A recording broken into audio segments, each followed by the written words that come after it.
پیغمبر جناب یوسف علیہ السلام، اللہ نے آپ کو تخت شاہی سے نوازا، اللہ نے آپ کو رفعتوں سے نوازا، اللہ نے آپ کو بلندیاں عطا کی۔ جب آپ مصر کے قید خانے میں قید ہوئے، آپ نے مالک و مولا کی بارگاہ میں نظر مانی۔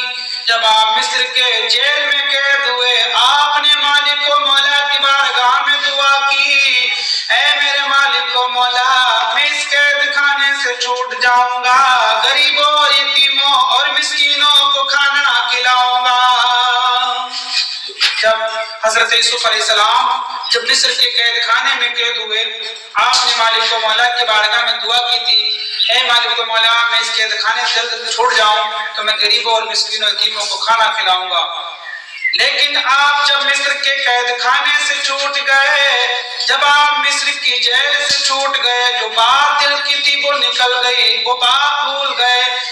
خالق کائنات اور جو شمع رب لمع زلالہ جال نے بلبل باغ سدرا کو بلایا، اے بلبل باغ سدرا، اے طائر سدرا، جاؤ جاؤ زمین پر جاؤ، حضرت یوسف علیہ السلام کے پاس جاؤ اور یوسف علیہ السلام سے ساری بات بتا دینا۔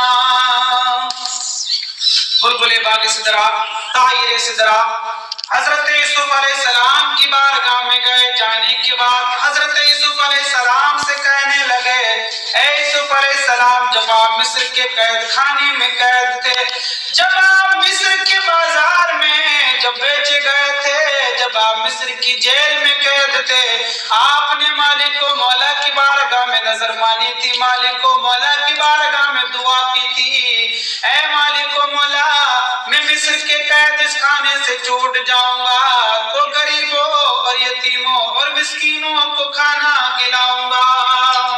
لیکن یوسف علیہ السلام، آپ مصر کے قید خانے سے بھی چھوٹ گئے، لیکن آپ نے غریبوں اور یتیموں اور مسکینوں کو کھانا نہیں کھلایا۔ یوسف علیہ السلام کہنے لگے، بات تو ٹھیک کہہ رہے ہو، لیکن جو بات تھی میں بھول گیا تھا۔ آپ نے اپنے خادموں کو بلایا، اے میرے خادموں سنو تو ذرا صحیح، جاؤ جاؤ پورے مصر میں غریبوں اور یتیموں اور مسکینوں کی دعوت کر کے آؤ۔ یوسف علیہ السلام نے اپنے غلاموں، اپنے خادموں کو بھیج دیا۔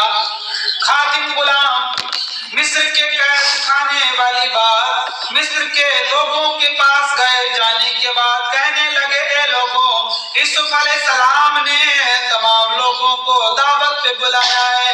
گھر گھر جا کر یوسف علیہ السلام نے دعوت کی، ایک بوڑھیا کا گھر بھی پڑا، ایک بوڑھی عورت کا گھر بھی پڑا۔ وہ خادم بوڑھی عورت کے گھر پر گئے، جانے کے بعد کہنے لگے، اے بوڑھیا، تجھے یوسف علیہ السلام نے آج دعوت پر بلایا ہے۔ تو بوڑھی عورت کہنے لگی، میں یوسف علیہ السلام کی دعوت ہرگز قبول نہیں کر سکتی، کیونکہ یوسف علیہ السلام جب تک نہیں آئیں گے میں دعوت قبول نہیں کروں گی۔